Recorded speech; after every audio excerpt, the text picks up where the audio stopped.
Hey everyone, Eric Watson here, freelance writer, player of games, runner of boards, recorder of videos, and tabletop role-playing aficionado. Welcome to another DM's Guild review, my written and video review series. Take a look at the adventures and supplemental material at the Dungeon Masters Guild website. This video will be reviewing the Supplement Inspiration 2.0, designed by Ken Carcas for Dungeons & Dragons 5th edition. Review copy has been provided for the purposes of this review. If you enjoy my content, consider using my affiliate links for online shopping and supporting me via patreon.com/roguewatson. Inspiration is a system in D&D 5th edition that I enjoy, although I understand that it can be a bit tricky to parse out for DMs. I think it's very good for players. It's a fun way for DMs to reward players for whatever reason. You can reward them during certain milestones as literally a loot reward, or what's intended in the book is more of a DM reward for like excellent role playing, or maybe just a fun critical hit they got, or something. It gives them a one-time use. They can only bank one at a time of a free reroll on anything, which is pretty huge. Like a free reroll, and usually it's a missed attack, but you could also do it on a saving throw or just an ability check or all kinds of things, and it becomes pretty darn useful. But there's a lot of discussions about how often should DMs be giving out inspiration, and are there more things we can do with that, and et cetera, et cetera. So I was looking forward to a supplement that could offer DMs some more advice and maybe some more interesting ways to use inspiration specifically. This supplement, however, is pretty much all player focused, which isn't necessarily a bad thing, but isn't what I was necessarily looking for. And by player focused, I mean it offers players different things to use with inspiration, but it doesn't do anything for DMs in terms of helping out the DM and giving advice on how and when to bestow inspiration, and maybe how often they should be doing it. But like none of that. This Inspiration 2.0 system is based on 4th edition's fortune cards. Now, I have zero experience with D&D 4th edition, so I'm only basing this on what I've read, that the designer mentions this, and then I briefly looked up this system, which appeared very ill-fated from the start, where Wizards actually basically tried to inject some of the CCG of Magic the Gathering into D&D by offering these random booster packs of like bonus cards that players can draw from and select and use as bonus rewards, and apparently did not go over well with the D&D community. Shocking. But I guess the designer enjoyed that system, or at least enjoyed the idea of that system enough to try and implement something like that for 5th edition. So what you get is basically transforming these 4E fortune cards into a 5E inspiration reward system. This whole document could have probably been written in about half as many pages, which is very ironic because I know Ken is an editor, and a damn good one.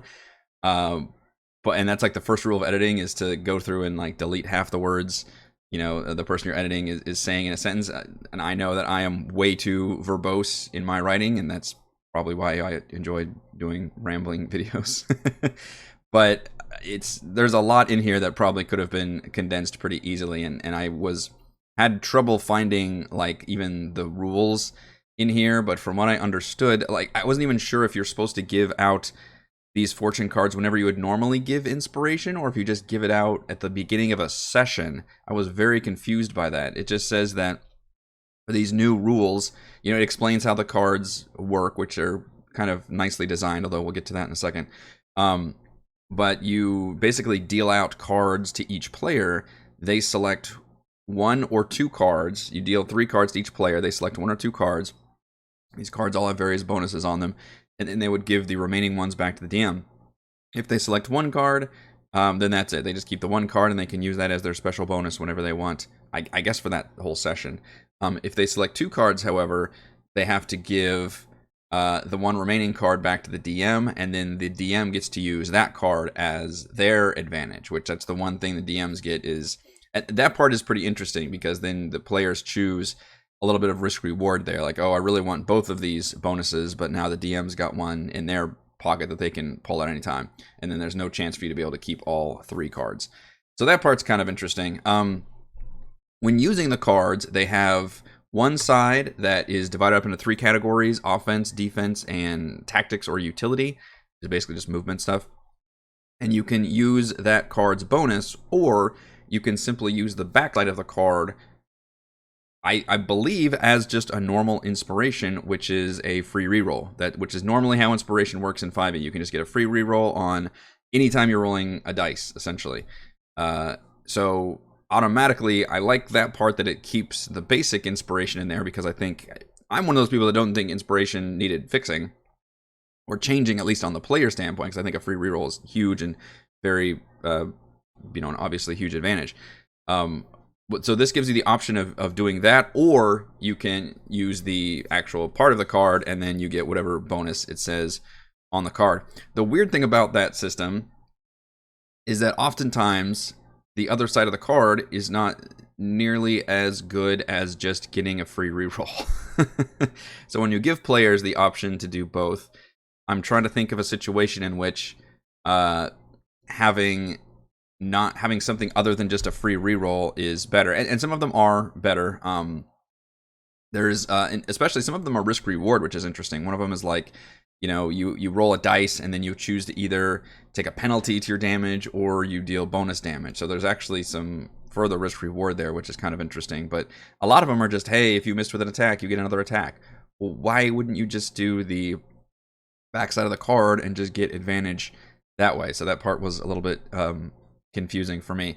We get a total of 27 of these inspiration cards, which is pretty cool, and they're actually included in a separate PDF, which obviously you get as this Inspiration 2.0 bundle, which are all in a, I guess, printable format.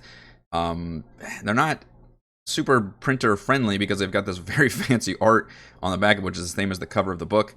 I guess I get what the designer was going for in that, this is obviously the front of the card and the back of the card, but I feel like when you're designing cards, the front side, it's okay to have cool art and stuff on it. The back side is usually very elegantly plain. If that makes sense. You don't usually have a big fancy art on the back of it, unless it's like a designer stack of the standard 52 card deck, numbered deck. But so I wasn't a big fan of the way this was designed. I think the symbol part works. I think the color coding works.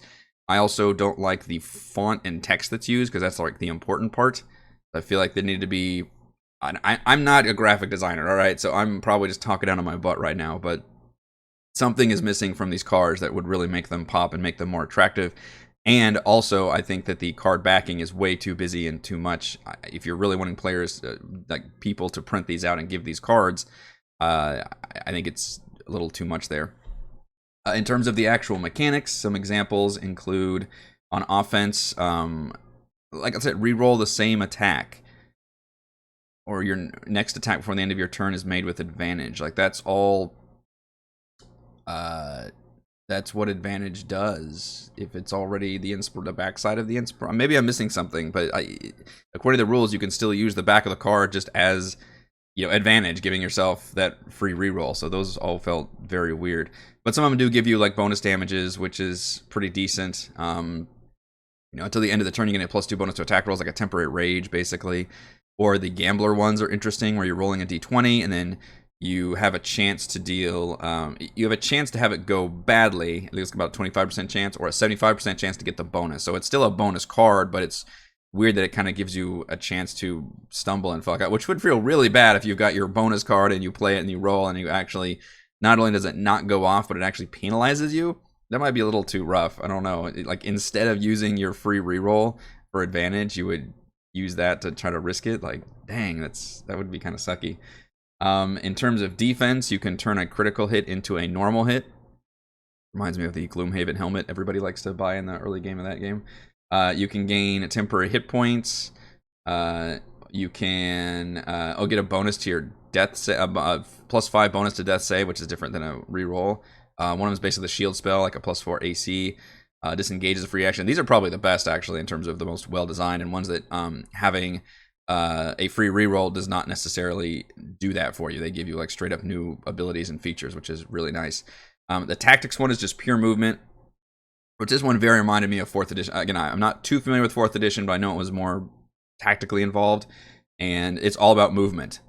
Yeah, so all of these abilities, maybe not all of them, there might be a few of them that are a skill check, but I would say like 90% of these involve combat.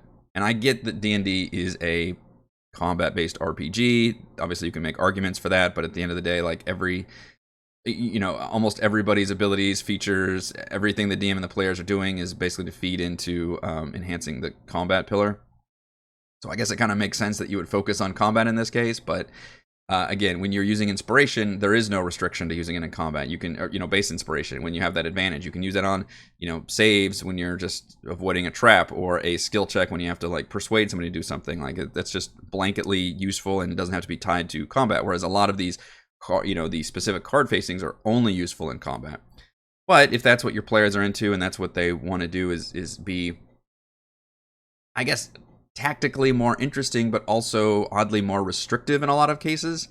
So maybe it's useful if you as the DM, you don't like awarding inspiration, unless I'm confused about if you change how you award inspiration here. It sounds like you just deal out inspiration at the beginning of the session, unless I missed a part where you're supposed to do it normally, but you just deal them cards instead of rewarding the inspiration. And maybe you feel like inspiration is too powerful, but then there's that variant where you can use the backside of it. So I don't know. I'm kind of confused, I guess, for the purpose of this whole thing. And I didn't quite get. It didn't sell me enough on why, which is pretty important. I need the designer to sell me on why I should care to change inspiration. And the problem is you're already working, if I can use a D&D term, at disadvantage, because I don't think there was a problem with inspiration. I didn't see a problem with it. And so maybe it's just not for me. I thought inspiration was fine. What I wanted, the problem I had with inspiration specifically, is I was looking for more advice for the DM on how best to run, to award inspiration. And what would have been really useful to me is if you had tied inspiration bonuses to how they earned inspiration. I think that would be an interesting system. For example, if they earned inspiration because of stellar role playing, then maybe they get this kind of inspiration, or these kinds of bonuses they can choose from. Whereas if they earned inspiration from coming up with a really clever plan, either in battle or just as a heist maneuver, they just think of something really fun, like a combination of spells or a funny like heist situation, and you want to reward that player, then maybe you get this kind of inspiration with these kind of bonuses. Or maybe you just did something really badass in combat and you just sold it really well and, defeated the big monster with some cool ability. Then maybe you get this kind of inspiration. So that's kind of what I was looking for when it comes to an inspiration-inspired system. This one didn't really have anything for that. I will start it in a second, sweet girl. Let's go over my pros and cons for the Inspiration System 2.0. Pro, it does include 27 cards. They're technically printable that you can use for inspiration. I like that there's a lot of options here. They're separated into 3 different categories, 9 of them each. I'm glad that the cards are included. I think that the design could have been a little bit more improved. And a lot of the cards were confusing to me because, at least for the offensive ones, I feel like just blanket inspiration was perfectly fine to use. I think the defensive ones are probably the best. And then the movement ones are just kind of boring. I'm watching Tiger, yeah. But that's just me. And they're all combat based, which is kind of a bummer. But I realize I'm saying this almost as a con, but they are a pro. I'm glad that we got included all these cards as a visual, but also just as a thing you can give your players. Pro, you have the option to use a specific card or use the old advantage system, which again kind of comes with a con because that just also highlights the fact that some of these cards are just straight up worse than having your basic inspiration system. But at least I like that the option was there. And then pro, optional variants for dealing, choosing, and organizing inspiration cards. So these are variants that the designer has provided that could be like, hey, instead of just shuffling them all together and dealing 3 cards out, you actually put them in a different stack of offensive, defense, and tactics, and then give a player one of each. So that way they've got a more fair thing. Or maybe all your players at a table decide which ones they want to use, and you can really get into the weeds of it. That's fine. That's cool. If you want to use the system, I'm glad that the variants are included there. Cons.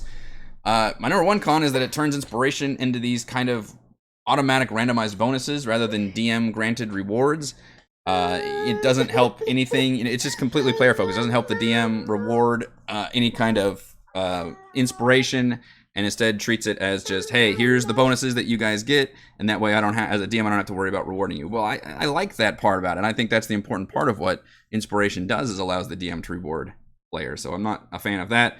And then the other con is that what I was saying about in the pros, that many of the bonuses they're the same as gaining advantage. They don't seem like they're it feels like they're unnecessarily restrictive and specific in how they work versus just giving somebody a reroll, which means to me the only reason you should use this is if you think as a DM you think inspiration is too powerful to the point that you don't like rewarding it to your players, then maybe you can look at this system. Final verdict: based on 4th edition's fortune cards, Inspiration 2.0 transforms the normally interesting advantage into more tactically interesting options, but remains player focused rather than DM focused. Thank you to everyone for watching this video review. You can submit a written review at roguewatson.com. You can watch more reviews and follow our own D&D adventures here on my YouTube channel, and you can support my work at patreon.com/roguewatson. Shouts to platinum patrons: Joe, Will, Tiny Dancer, Thomas, Adam, Stan, William, I'm Loud, Kyle, Brandon, Genocider, David, Nebula99, Eclectic Roleplayer Roll, and James. Gold patrons: RPG, Papercrafts, Pretty Boy, and Yuma, Marcus, Deadless, Lounge, Sam, Lumpy Spuds, Jerome, Nathan, Fazca, Tortoise, James. Thank you all very much for your support.